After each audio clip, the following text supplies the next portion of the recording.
Okay, looks like we've got pretty many people on. If everybody would mute yourselves and we'll get started.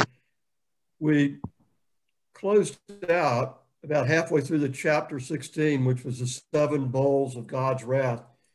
Let me just bring us up to date on where we were there.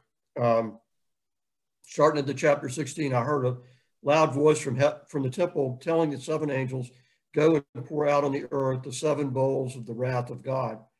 The first angel went and poured out his bowl on the earth, and harmful and painful sores came upon the people who bore the mark of the beast. The second angel poured out his bowl into the sea, and it became like the blood of a corpse, and every living thing died that was in the sea. The third angel poured out his bowl into the rivers and the springs of water, and they became blood. The fourth angel poured out his bowl on the sun, and it was allowed to scorch people with fire. They were scorched with fierce heat, and they cursed God, but did not repent and give him glory. The fifth angel poured out his bowl on the throne of the beast, and its kingdom was plunged into darkness. People gnawed their tongues in anguish, but they did not repent of their deeds. And the sixth angel poured out his bowl on the great river Euphrates, and its water was dried up to prepare the way for the kings from the east. So that's where we are. 6 of the 7 bowls of wrath have been poured out on the world, and we're coming to the 7th. So let's see, Eleanor, you're big on my screen. Why don't you read verses 13 through 16? I'm big because of the DOK retreat. We ate big. Okay, 13 through 16. And I saw 3 foul spirits like frogs coming from the mouth of the dragon, from the mouth of the beast, and from the mouth of the false prophet.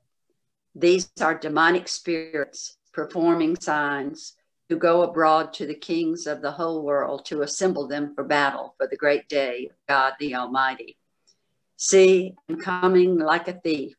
Blessed is the one who stays awake and is clothed, not going about naked and exposed to shame.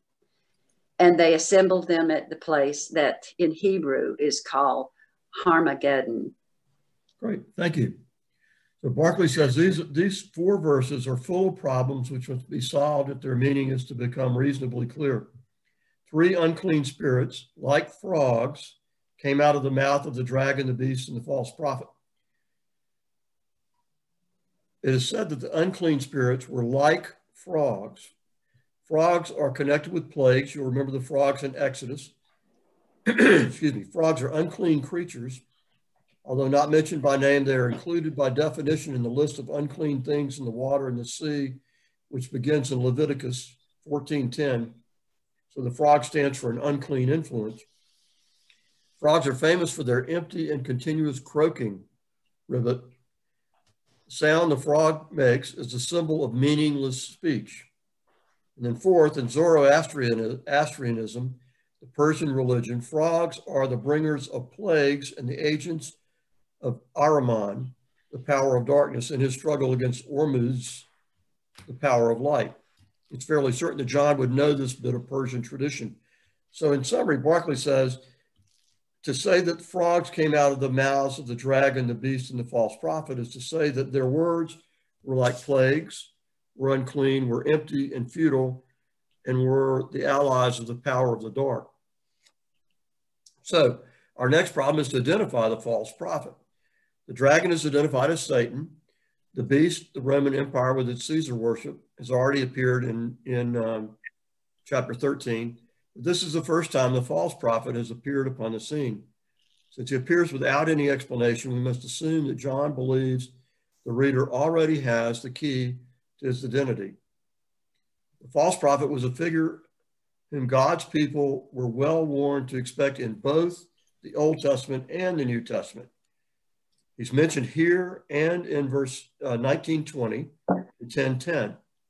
If we place these passages together, we'll find a clue to his identity. Verse 19:20 tells us that in the end, the false prophet was captured along with the beast, and he's described as a person who worked miracles before the beast and deceive those who had the mark of the beast and worship its image.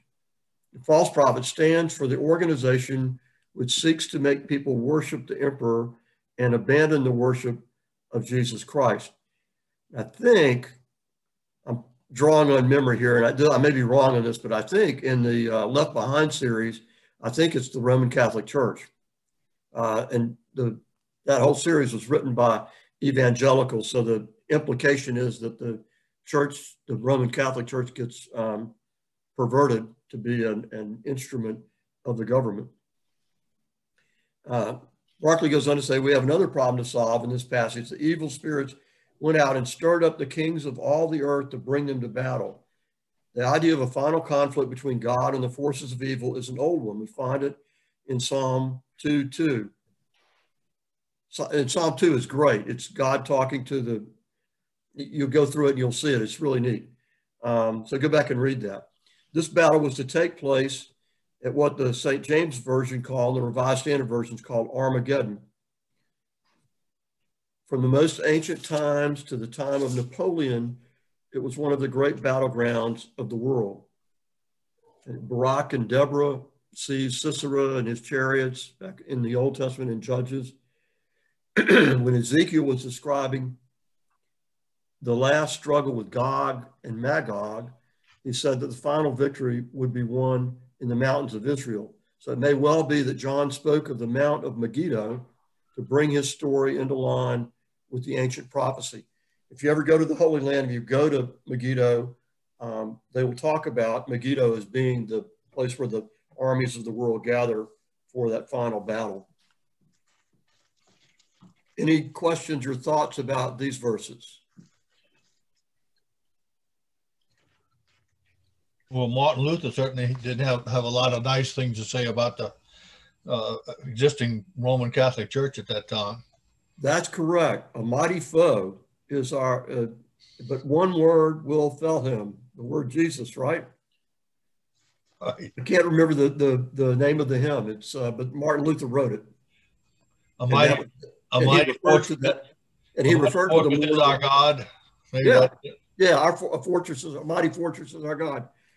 And that little verse about a mighty foe refers specifically to the Pope. That's interesting. I didn't know that. Oh, yeah. And yet Luther, for all his stuff, Luther never really wanted to break away from the Catholic Church. He wanted to reform the Catholic Church. And if you look back in the history of the church, all those movements, Luther's movement, Wesley's movement, all of them, the guy that started it, meaning Luther, Wesley, those guys never left the church. It was the guy that came behind them that took that movement out of the church. Philip Melanchthon in Luther's case, and Charles Wesley in the Methodist case. But usually the first guy just wants to reform what's there. Other thoughts, questions? Was there yeah. Was the Catholic Church when John was writing? I'm sorry? Was there a Catholic Church in 90 AD or? No, the church was the church. The Christian church was really, I would say, just forming. It had been a segment of the Jewish church, and then they did their little home church thing up until about the mid-70s when the temple was destroyed. And then the Jewish authorities sort of tried to push the Christians out to purify their own church. That's when the Christian religion sort of formed on its own. So, but there was no Catholicism, there was no Eastern Orthodox, it was all the Christian church, a small movement actually. So Toby, if John is saying the false prophet is the Catholic Church. No. What I said was in the Left Behind series, I recall it being the Catholic Church. John wasn't saying that. What was John saying? Do we know? John was saying that there are false prophets out there. And this is, if any of you read any of Paul's letters, there are always what Paul calls false prophets Paul goes in and evangelizes a community, and then some people try to change his teaching.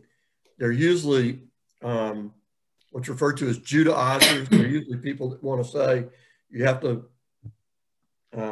follow all the Jewish rules.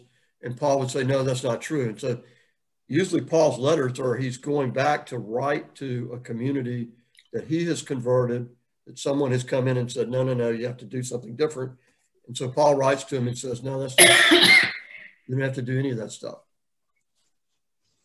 So John is really, he's not saying anything about the Catholic Church. I probably confused people by introducing that. So, Boston. I'm just, who was the name of the man after Luther that wanted Philip Melanchthon? I think it's Melanchthon, something like that. Thank you.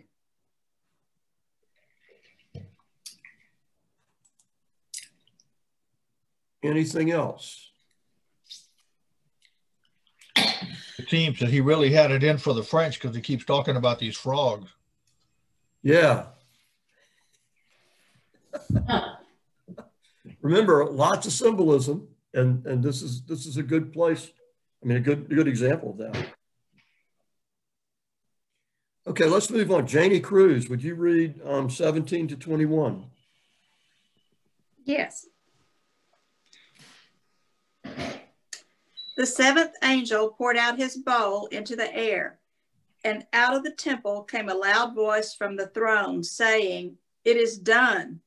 Then there came flashes of lightning, rumblings, peals of thunder, and a severe earthquake.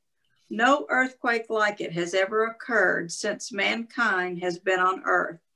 So tremendous was the quake. The great city split into 3 parts, and the cities of the nations collapsed. God remembered Babylon the Great and gave her the cup filled with the wine of the fury of his wrath. Every island fled away, and the mountains could not be found. From the sky, huge hailstones, each weighing about 100 pounds, fell on people, and they cursed God on account of the plague of hail, because the plague was so terrible. Thank you. And you expect to say, but they did not repent, but he didn't say that time. So we're getting used to these earthquakes. Probably everybody's expecting, they're so familiar to us that we should have an earthquake here pretty soon. So anyway, Barclay again, the seventh bowl was poured out into the air. Nature became at war with humanity. There was lightning and thunder and earthquake. The first century AD was notable, we said, for earthquakes.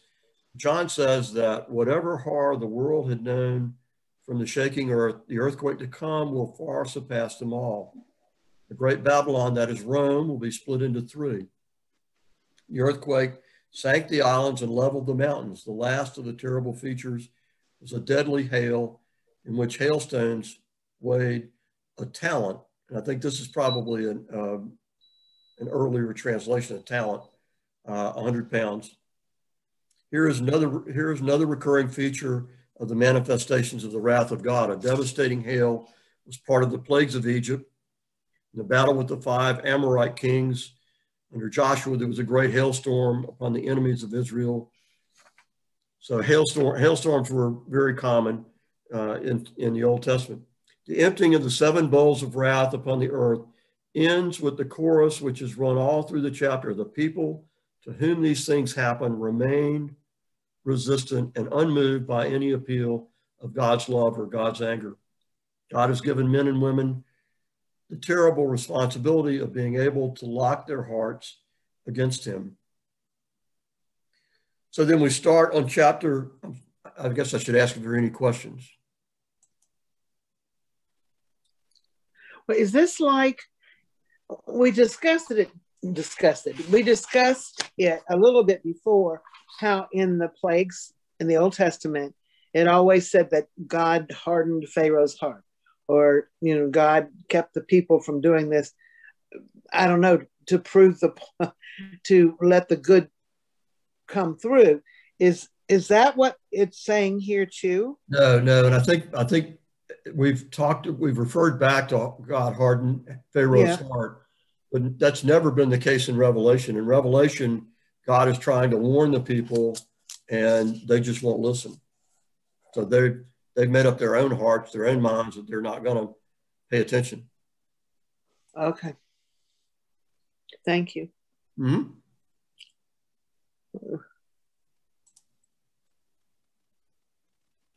All right, so let's go on to 17, the great prostitute and the beast.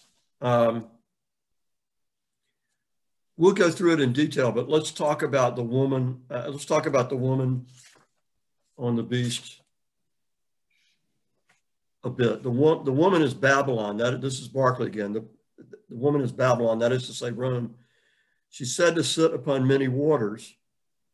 That's something that's said about ancient Babylon. But when that description is applied to Rome, it doesn't make sense. Later in verse 15, John realizes this and gives the waters a symbolic interpretation as the many nations and peoples and language over whom God rules. The woman is said to be clothed in purple and scarlet and adorned with all kinds of ornaments. This is symbolic of the luxury of Rome and of the gaudy and lustful way in which it was used, the picture of a wealthy prostitute decked out in all her finery to seduce men. And we'll hear more about that when we go through the detailed verses. She's said to be drunk with the blood of God's dedicated people and with the blood of the martyrs. That's a reference to the persecution of the Christians in the Roman Empire. And then in verse 16, she's said to be destroyed by the invasion of the 10 kings. This we'll discuss more fully when we come to that symbolism of the beast. It's sufficient to say now it foretells the destruction of Rome by the rising against it of the nations that are subject to its power. The beast, however, it's much harder to fix the meaning of the beast than the woman, mainly because the meaning of the beast doesn't remain constant. The beast has a series of interconnected meanings whose point of union is that they're all closely connected with Rome and its empire. The woman sits on the beast, and the beast is filled with blasphemous names, which are all insults to God. If the woman is Rome, clearly the beast is the Roman Empire. First, this is a reference to the many gods of the Roman Empire. Second, it's a reference to the many of the titles of the emperor who saw themselves as the savior and king, Lord of the earth. The beast was and is not and is about to come. This is a clear reference to Nero Redivivus. You remember Nero dying and coming back to life, which is never far from the mind of John. We've already seen that the idea of Nero as resurrected and of the Antichrist have become inseparably connected. Therefore, in this passage, the beast stands for the Antichrist.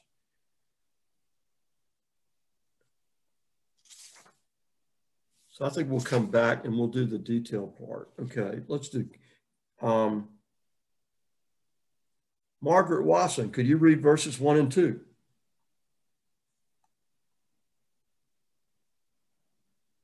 Just unmute yourself. There you go. Then one of the 7 angels who had the 7 bowls came and said to me, "Come, I will show you the judgment of the great whore, who is seated on many waters, with whom the kings of the earth have committed fornication, and with the wine of whose fornication the inhabitants of the earth have become drunk." Great. So in these 2 verses, Rome is described as the great prostitute. It's a way of speaking which is strange to our modern ears, but there's great symbolism behind it. Behind it is the idea of God as the lover of souls of his people.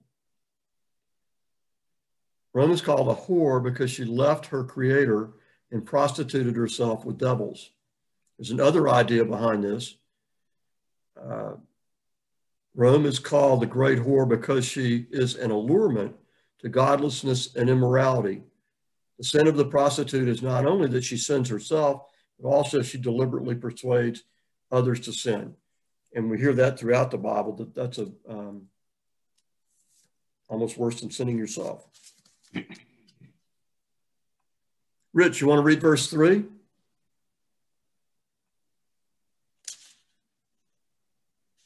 You're muted. Okay, I got it. So he carried me away in the spirit into the wilderness, and I saw a woman sitting on a scarlet beast that was full of blasphemous names, and it had 7 heads and 10 horns.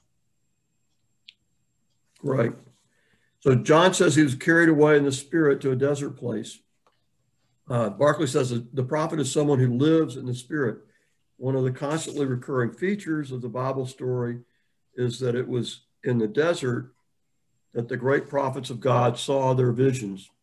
It may well be that there is not enough quietness in our lives for us to receive the message which God is eager to give us. So that's why people would go to the desert. Irv, would you read verses 4 and 5? Sure. The woman was clothed in purple and scarlet and adorned with gold and jewels and pearls, holding in her hand a golden cup full of abominations and the impurities of her fornication. And on her forehead was written a name, a mystery, Babylon the Great, mother of whores and of earth's abominations. Thank you. So Barclay says these verses give us a vivid picture of the great whore. She's clothed in purple and scarlet, the royal colors, the colors of luxury and splendor. She's adorned with gold and precious stones and pearls. She has the golden cup with which she makes her lovers drunk. She has a prostitute's band bearing her name on her forehead. The name is mystery, or in Greek, mysterion. It's not necessarily something obscure. It is something quite unintelligible to the uninitiated, but crystal clear to the initiated. The mystery in this case is that Babylon means Rome.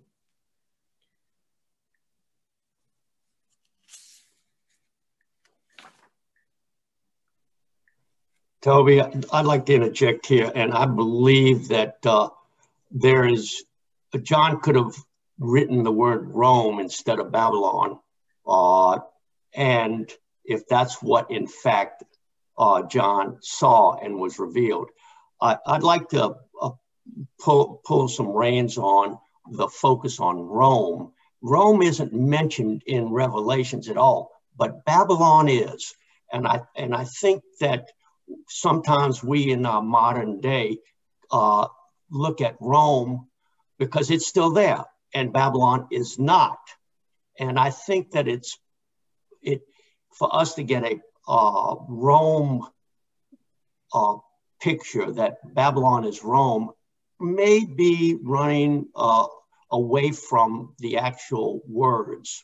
So that's just my insight and cautionary tale. Yeah, I think the way that Barclay and most commentators would see that, I think their response would be, John has to write in code because of the Roman persecution. So he can't come out and say it's Rome. So he uses Babylon as a placeholder for Rome. I think that's what they would say. That makes sense? I don't agree with it. Okay. But that's those commentators' opinions, and I think that there are a fair amount of commentaries that focus not on Rome at all, but strictly on Babylon and the real history of Babylon's relationship to Jerusalem and to, if you will, Satan and Babel and pagan worship. Yeah. Right. So and I just feel like what did John have to fear? I mean, Lord sakes, crucifixion? I mean, the Romans are going to come get him because one man was saying, oh, Rome's a prostitute. Rome pretty much knew that they were not really highly thought of, especially in the Jewish world.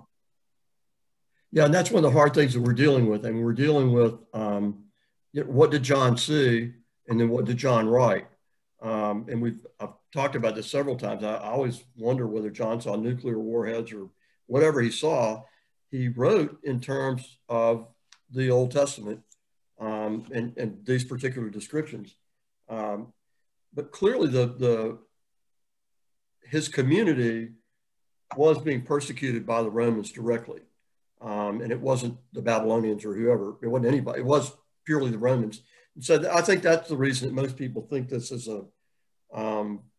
it's a response to that persecution. And that's the reason they see Babylon as being symbolic of Rome. But so I think we left off at verse 6. Colin, since you're on, you want to read verse 6? Yes. I saw that the woman was drunk with the blood of God's holy people, the people of those who bore testimony to Jesus. When I saw her, I was greatly astonished. Yeah, and this would be part of a possible answer to your question. And because the Babylonians weren't persecuting the Christians, the Romans were persecuting the Christians.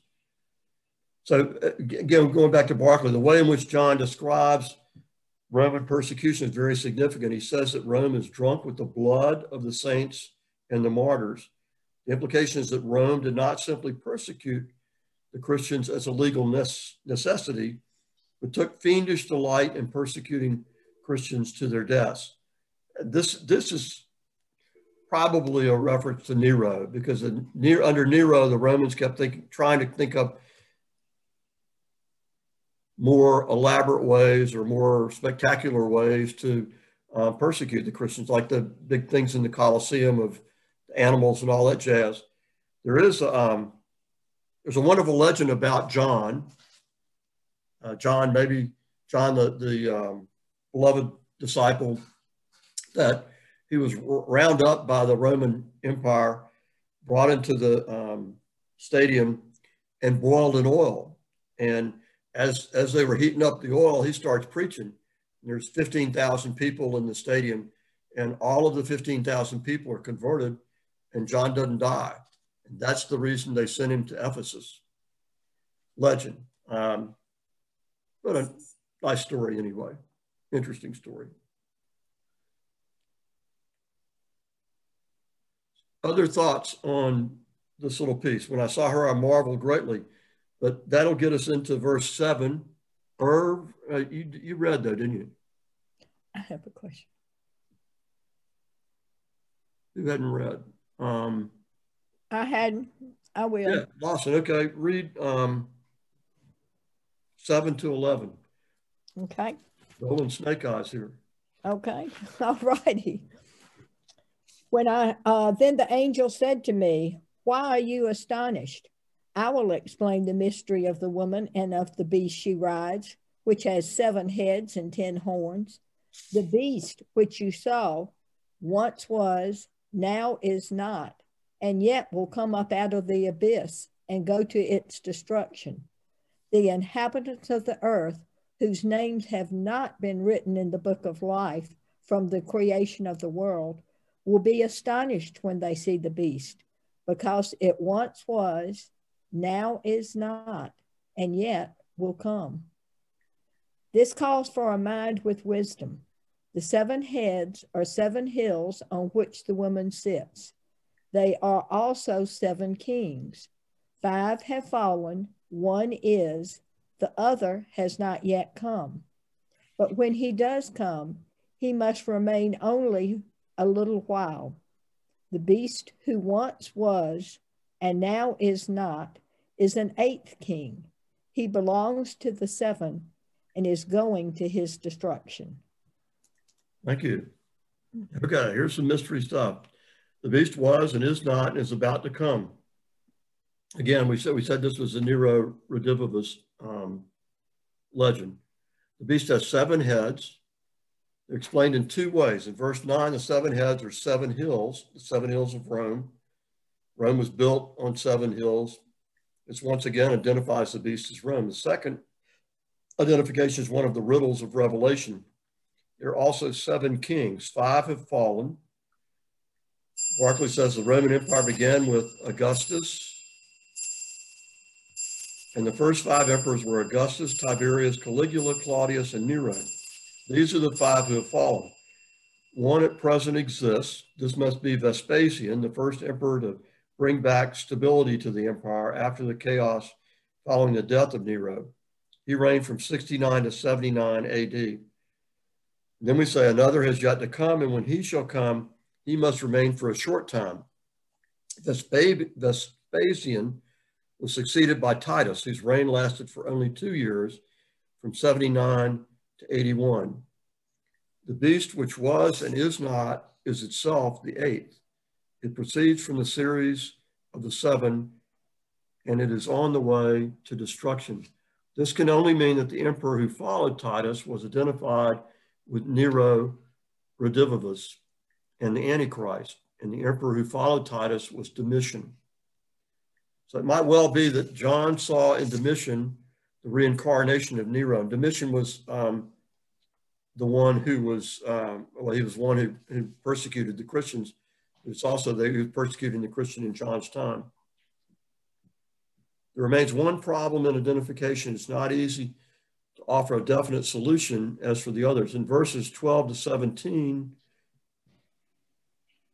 it said that the 10 horns are 10 kings who have not yet received their power. Let's go ahead and read 12 to 17 before we do that. If there aren't any questions on this, are there any questions on this? 7 to 11. Yeah, Lawson. What was the full name of Nero you're using, please? It's actually a legend.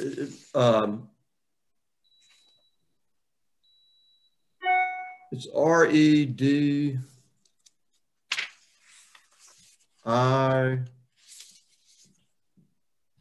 hang on, I lost it. Okay.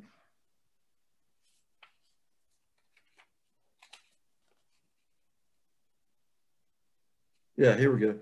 R-E-D-I-V-I-V-U-S, which I think redivivus means come back to life. Okay. Vivus is life, and re means come back or do it again.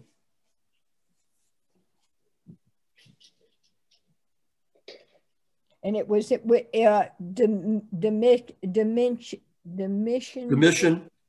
who was considered him come back to life since they Nero reincarnated, in essence.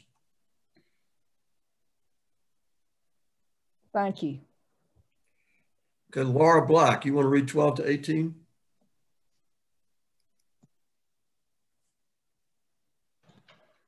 I'm going to defer to my former student, Mike. 12 to what? Yeah, 12 to what? I'm sorry. 12 to 18. Okay.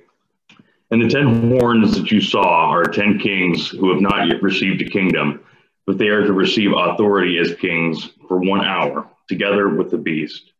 These are united in yielding their power and authority to the beast. They will make war on the Lamb, and the Lamb will conquer them.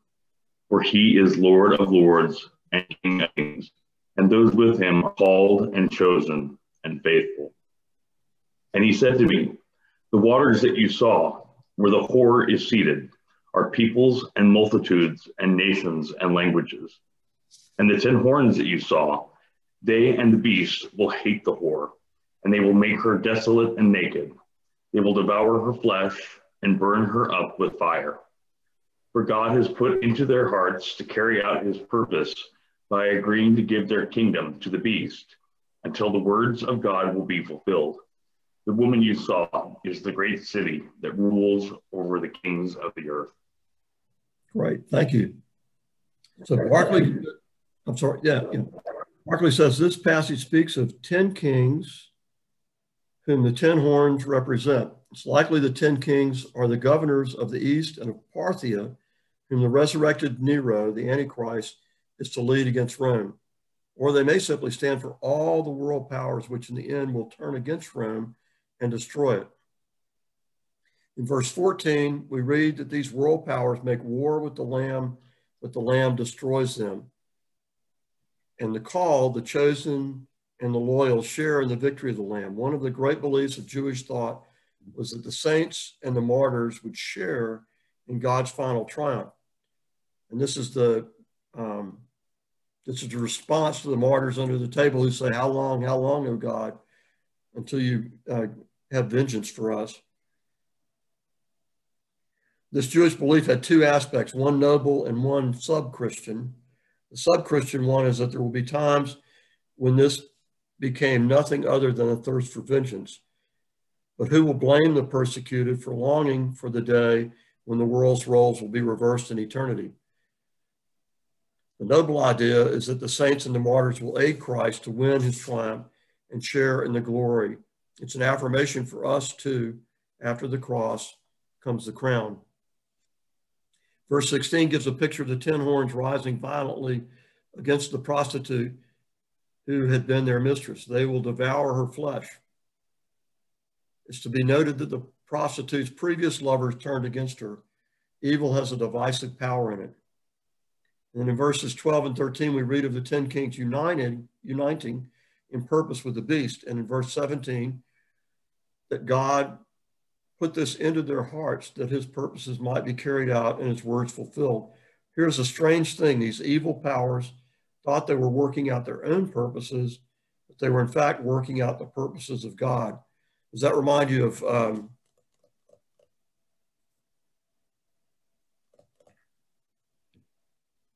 David? Not David. I'm drawing a blank. The brothers who sold their son into Egypt, Joseph.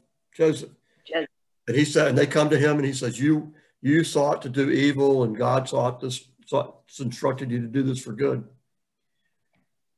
And in Barclay again, the truth behind this is that God never loses control of human affairs. In the last analysis, God is always working things together for good. Any other questions on those verses or thoughts?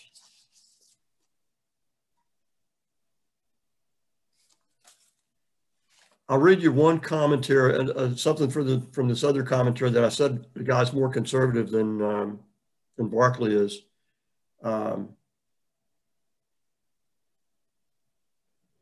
He says, seeds of this diabolical one world system are beginning to sprout in Europe. A move is underway this was written several years ago. See if I can figure out when that was. Yeah, 1999. Seeds of this diabolical one world system are beginning to sprout in Europe. A move is underway to forge nations into a European economic community. This could well be the foreshadowing of the satanically orchestrated religious and political system mentioned in Revelation 17. And I think that's an example. There you go. I think that's an example of somebody seeing things that are happening today and reading into it, the story of Revelation. Here we are 20 years later, and we would say, well, that probably wasn't exactly right. But it could have been.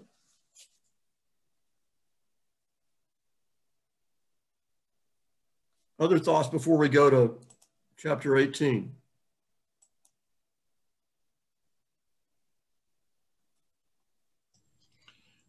Toby? Yes. I think we made a good point there. I think ever since many thousands of years ago, each generation has said, "Oh, now is the time." This is what Revelations was talking about, and they take whatever's going on currently, and they say, "See, I told you so." We're right at the end. We're right at the end, just like you see it today. And I remember as a kid seeing people walking around with sandwich boards that said, "The world is ending. You know, repent now." Or when the year 2000 came up, how many people were jumping up and down? See, I said, here's where Revelation said it's all going to end right now. They certainly are forgetting that what Jesus said about when the end comes, nobody will know when it's going to come. So it doesn't seem to bother those folks. Yeah, most of those guys that predicted that this was the end were wrong. But someday one of them will be right. We just don't know when it's going to be. But we do know it'll be an unexpected time. Hopefully not on my watch. One of Paul's letters was to the Thessalonians, and part of the main reason for the letter was the Thessalonians, some in the Thessalonian community thought Jesus was coming back immediately. It was imminent. And so they quit working. They retired. They just stopped and said, you know, let's just pray all the time. And Paul said, no, no, no, no, no. Work for the kingdom. Work to bring the kingdom about. You don't know when it's coming. And turns out Paul was right, and the Thessalonians who had retired were wrong. But so we never know. So let's go on to chapter 18. This is kind of the denouement of the story, and then we'll have some good things the next 2 weeks.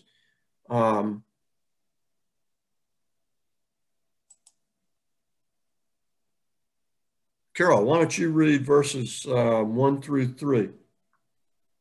Okay. After this, I saw another angel coming down from heaven, having great authority, and the earth was made bright with his splendor. He called out with a mighty voice, "Fallen, fallen is Babylon the Great. It has become a dwelling place of demons, a haunt of every foul spirit, a haunt of every foul bird, a haunt of every foul and hateful beast. For all the nations have drunk of the wine of the wrath of her fornication, and the kings of the earth have committed fornication with her, and the merchants of the earth have grown rich from the power of her luxury." Right. So Barclay says, in this chapter, we have a form of prophetic literature common in the prophetic books of the Old Testament. This is what is known as a doom song, D-O-O-M song, the doom song of the city of Rome. And he refers to Old Testament parallels in Isaiah 13, Isaiah 34, Zephaniah 2. In spite of their grim foretelling of ruin, these passages are all great poetry of passion. It may be that here we are far from the Christian doctrine of forgiveness. We're very close to the beating of the human heart. And if you go through the Psalms, you hear this over and over in the Psalms. Their children's heads be dashed with rocks and all that kind of jazz. And it's not like the forgiveness of God. It's really more like the desire for vengeance in the human heart. No doubt John was thinking of Ezekiel 43, 1-2. He brought me to the gate facing east, and there the glory of the God of Israel was coming from the east. The sound was like the sound of mighty waters, and the earth shone with his glory. If you ever go to Jerusalem and you look at the eastern gate, the gate on the eastern side of the city, it's walled up. And the Muslims, when they conquered Jerusalem, walled it up because they wanted to make it a little harder for the guy coming from the east to save the city.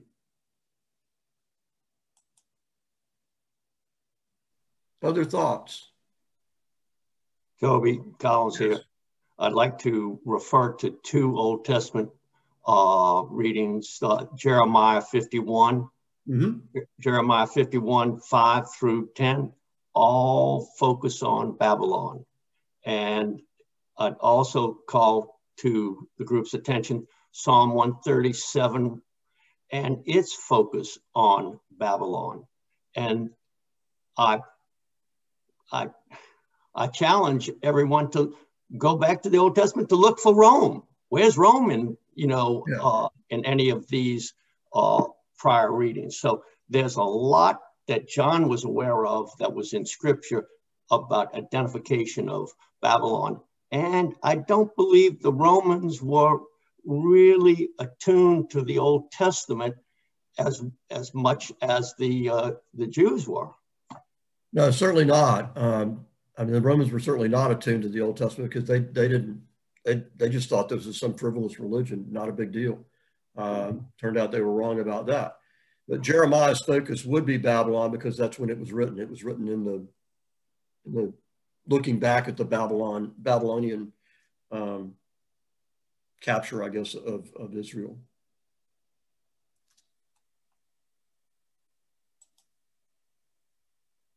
Helen Bertels, would you like to read verses 4 and 5? Unmute. 4 and 5. Then heard another voice from heaven saying, "Come out of her, my people, lest you take part in her sins, lest you share in her plagues. For her sins are heaped high as heaven, and God has remembered her iniquities. Pay her back as she herself has paid back others, and repay her double for her deeds. Mix a double portion for her in the cup she mixed, as she glorified herself and lived in luxury. So give her a like measure of torment and mourning, since in her heart she says, I sit as a queen, I am no widow, and mourning I shall never see." Continue. For this reason, do one more verse. For this reason, her plagues will come in a single day, death and mourning and famine, and she will be burned up with fire. For mighty is the Lord who has judged her. Right, thank you. So the Christians are told to leave before the day of destruction comes. This was, and Barclay says this was a call to many people in the Old Testament. It was a call which came to Abraham. Now the Lord said to Abraham, "Go from your country and your kindred and your father's house to the land that I will show you." It's a call that went to Moses in the days of the wickedness of Korah, Dathan, and Abiram, which was after, it actually was during the time in the wilderness. Get away from their dwellings, which they all fell into a pit. And then in verses 6 through 8, this passage speaks in terms of punishment. But the instruction to take vengeance is not an instruction to human beings. It's an instruction to the angel, the divine instrument of justice. Vengeance belongs to God and to God alone. We have here two truths to remember. There is in life a law by which people reap what they sow. Even in the Sermon on the Mount, we find an expression of that law. The measure you give will be the measure you get. The double punishment and double reward come from the fact that frequently in Jewish law, anyone responsible for loss or damage had to pay it twice. And then secondly, we may hear the stern truth that all pride will one day be humiliated. Again, he thinks it's Rome, so Rome's supreme sin has been pride. It is in Old Testament terms that John speaks. He reproduces the ancient judgment on Babylon. And again, I think Collins would say that may relate specifically to Babylon. It was more direct, but I'm just reading from Barclay. Other thoughts? Okay. Barb, would you like to read verses 9 and 10? Absolutely. Thank you.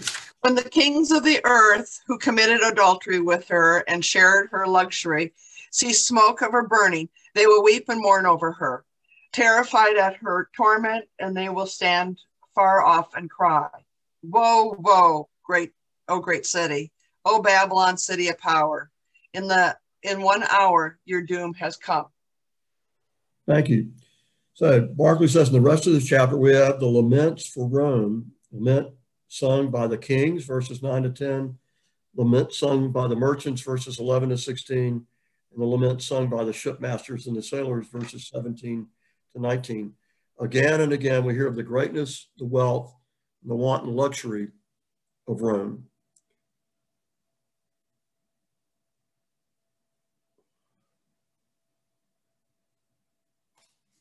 There's a saying in the Talmud that 10 measures of wealth came down into the world and that Rome received 9 and all the rest of the world only 1.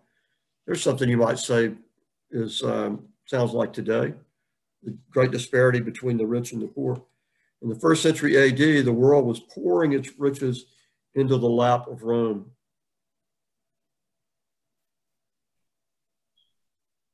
The money possessed and the money spent was colossal. If Caligula is written, in reckless extravagance, he outdid the prodigals of all times in ingenuity, inventing a new sort of vast and unnatural varieties of food and feast, for he would bathe in hot or cold perfumed oils, drink pearls of great price dissolved in vinegar, and set before his guests loaves and meats of gold. Think about that. It was an age of extraordinary gluttony. Dishes of peacock's brains and nightingale's tongues were set before the guests at banquets. In the time when John was writing, a kind of insanity of wanton extravagance to which it is very difficult to find any parallel in history had invaded Rome. That is kind of hard to imagine, isn't it?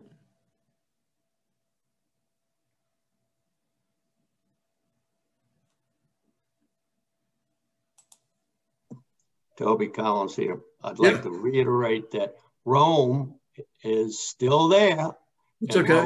Rome was not brought to destruction, but Babylon was, and Babylon is basically not there anymore. Yeah. And Jeremiah identifies clearly that the king of Babylon, when he heard the news about the city being, captured it from end to end, just was distressed and had agony like a woman in childbirth. Colin, I just wanted to say one, I don't have a dog in this fight, but I do think that the Roman Empire did fall. And what is there today is, I'm sure you have been there, is hardly what was there during John's time. So as I say, I love you both. I'm going away now. Bye. This is not a fight. This is one of the things that's at the same time interesting and difficult about Revelation is it's open to lots of interpretation, different interpretation. And there are, you can look at it differently. The reason I fall down on the side of Barclay and those commentators is that the Romans were the people that were persecuting the Christians at the time this was written, as opposed to the Babylonians who had persecuted the Israelites years before. But let's go on to 11 through 16, verses 11 through 16. Anybody? Kate, how about you? Verses 11 to 16.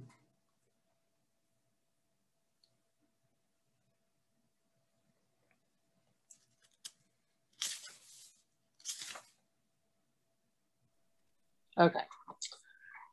11 through 16 in chapter 18, right? Mm-hmm. Okay.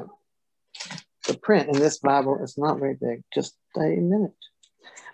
And the merchants of the earth wept and mourned for her, since no one buys their cargo anymore. Cargo of gold, silver, jewels and pearls, fine linen, purple, silk, and scarlet, all kinds of scented wood, all articles of ivory, all articles of costly wood, bronze, iron, and marble, cinnamon, spice, incense, and myrrh, wine, olive oil, choice flour, and wheat, cattle and sheep, horses and chariots and slaves, and human lives. The fruit for which your soul longed has gone from you, and all your dainties and your splendor are lost to you, never to be found again. Want me to keep going? That's good. So the lament of the merchants is purely selfish. All their sorrow is that the market from which they drew so much wealth was gone. It's significant that both the kings and the merchants stand at a distance and watch. They were never bound to, again, here is a reference to Rome again, in love. Their only bond was the luxury it sought and the trade it brought them. And I think we will hear that throughout this passage. This was the world for which the merchants were grieving, the lost markets and the lost money which they were bewailing. This was the Rome whose end John was threatening, and he was right. For a society built on luxury, wantonness, pride, and callousness to human life and personality is necessarily doomed, even from the human point of view. And it just carries on in 17. And all shipmasters and seafaring men, sailors, and all whose trade is on the sea stood far off and cried out as they saw the smoke of her burning. What city was like the great city? And they threw dust on their heads. That's a Jewish custom. As they wept and mourned, crying out, alas, alas, for the great city where all who had ships at sea grew rich by her wealth. For in a single hour she had been laid waste. Rejoice over her, O heaven, and you saints and apostles and prophets, for God has given judgment for you against her. Then a mighty angel took up a stone like a great millstone and threw it into the sea, saying, so will Babylon, the great city, be thrown down with violence and will be found no more. And the sound of harpists and musicians, of flute players and trumpeters will be heard in you no more. And the craftsman of any craft will be found in you no more. And the sound of the mill will be heard in you no more. And the light of a lamp will shine in you no more. And the voice of bridegroom and bride will be heard in you no more. For your merchants were the great ones of the earth, and all the nations were deceived by your sorcery. And in her was found the blood of prophets and of saints and of all who have been slain on the earth. And going back to Barclay again, it's little wonder that the shipmasters and the sailors lament, for all the trade which brought so much wealth will be gone. There's something almost pathetic in these laments. In every case, the lament is not for the city, but for themselves. It's one of the laws of life that if people place all their happiness in material things, they will miss the greatest things of all, love and friendship with others. Amid all the lamenting comes the voice of joy, the voice of those who are glad to see the vengeance of God upon his enemies and their persecutors. We're here very far from praying for those who ill use us. But two things have to be remembered. However we may feel about this voice of vengeance, it's nonetheless a voice of faith. These people had complete confidence that no one on God's side could ultimately be on the losing side. Second, there's little personal bitterness here. The people to be destroyed are not so much personal enemies as the enemies of God. At the same time, this is not the way of love which Jesus taught. The American president Abraham Lincoln was told that he was too lenient with his opponents and that his duty was to destroy his enemies. He answered, do I not destroy my enemies when I make them my friends? The real Christian attitude is to seek to destroy enmity, not by force, but by the power of that love which won the victory of the cross.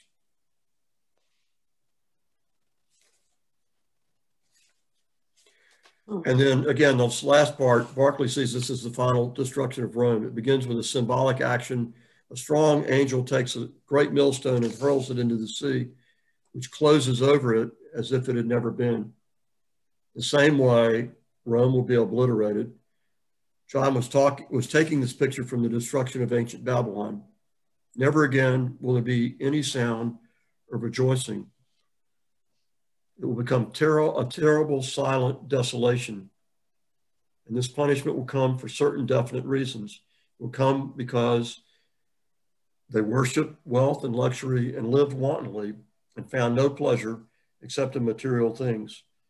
It will come because they led people astray with their sorceries. It will come because they were guilty of shedding blood. Woe to the bloody city, said Ezekiel of Tyre. Within Rome, the martyrs perished and the persecution went out from the city all over the earth. So, all the destruction is done. Next week, we start rejoicing in heaven. Next week, we make a turn toward heaven. We're all looking forward to the turn toward heaven. We started in heaven. We've gone down a long road, whether it's through Babylon or through Rome. It's been a long journey, and now we're going to turn toward heaven. And I hope we've got, well, 2 chapters next week, 19 and 20, and then 21 and 22, which I think will be a little quicker because there's not as much symbolism in them. And I hope you'll give some thought to what you learn from doing this sort of thing. We've gone through a lot of detail. It's been a long journey. We may interpret things differently, but however you interpret things, what have you learned? We'll spend some time on this, hopefully in our last meeting, on what we learned from this, what we can learn and what we have learned. Did we finish 18? Yes. Okay. I read the end of it. You read, okay. Because I think everybody had read. Okay. Everybody that I can see a picture of had read. Oh, except Ginger. We'll start with Ginger next week. Don't get sick, Ginger. Okay. Farewell. Okay, Elder's going to, he's going to have to take a nap after this. Toby, thank you for your hard work. Thank you. Thank you, Toby. See you next week. Toby, I have one question, if I might. Yeah, sure. Both Rome and I assume that Babylon, they're talking about a city in what is now Iraq. I don't think either one is a seaport, and yet here they keep talking about ships and cargo coming in by sea. I just have a lack of understanding how either one could be the one they're talking about here, because, like I said, they're not talking. That neither one is a seaport. Rome used to be. The Babylon is the Euphrates. The Euphrates was a great trade route that went to the sea. If you go to Rome today, if you take a cruise and you go to Rome today, you stop at, I can't remember the name of the place. Yeah, that was it. It's a port of Rome, where it used to be closer to Rome than it is now. Yeah. Well, and like if you go to Ephesus, Ephesus was a great port in ancient times, but if you go there today, it's about 3 miles where the mountain has sort of silted down and filled up all the harbor, and the water is like 3 miles away from where the city is today. But in those days, it was different. Thank you. Mm-hmm. I have one little quick question. This book, who added this book to the end into the Bible? I mean, it couldn't have been just readily accepted, was it? I don't know. Every time I read it, I'm always like, why was it included? I mean, there are other books that were not. Yeah, we've done that course. The ones that didn't make the cut. And if you read the Gospels that didn't make the cut, you'll understand very quickly why they didn't make the cut. But to answer your question specifically, Elaine Pagels wrote a book called Revelations with an S, and I thought that's a strange thing because she's a professor. She would know that it was only one revelation, but her Revelations with an S was the answer to your question. Why was this ever put in the canon? And her answer to that is something like John and his compatriots, the author of the book and his compatriots, were really Judaizers. They really felt like you had to go through all the Jewish stuff to become a Christian. And there's a lot of that in Revelation that that's one of the reasons she thought it got in. And there was a pope around that time who sort of made his name by including Revelation in what he thought was the canon. So James is another book. I think Martin Luther said that James was like a little patch of straw in the manger of the Bible, that he thought it was just sort of silly, a goofy book. I love James, but James isn't exactly Martin Luther's cup of tea. And there are many people that have felt that way about Revelation. What Revelation does do for the New Testament, though, is what Daniel does for the Old Testament, is it balances out the end of the world, the great day of the Lord, in which the Lord reconciles everything and brings the new heavenly kingdom to earth. And that's something that's really important to remember, I think, for us, is the earth is not transported to heaven in Revelation. At the end of the book, God brings down the new heaven to earth. So some scholars would say, in light of that, you probably should be taking better care of the earth than you are. N.T. Wright. N.T. Wright's the guy that says that. Toby, I'd like to follow up. Your question, Rich. Sorry. Go, Collins. I'd like to follow up on the Euphrates and its being a seaport. The Euphrates provided a moat around Babylon and made Babylon with its walls very secure. And Babylon's destruction came after the river was turned into blood. And then Babylon's enemies discovered all they had to do was merely dam up the Euphrates upriver, causing the Euphrates to become a inlet in which they were able to come at night and take over and capture Babylon and in effect destroy it. And it was a combination of God's wrath and a military ingenuity, if you will. Yeah, the rivers are a great advantage until somebody figures out how to use them to your disadvantage. And then the other reason why Babylon was able to be taken is because when that Euphrates was basically dried up, it enabled the forces from the east to travel to the plain of Armageddon, where the great battle was going to be against Jerusalem.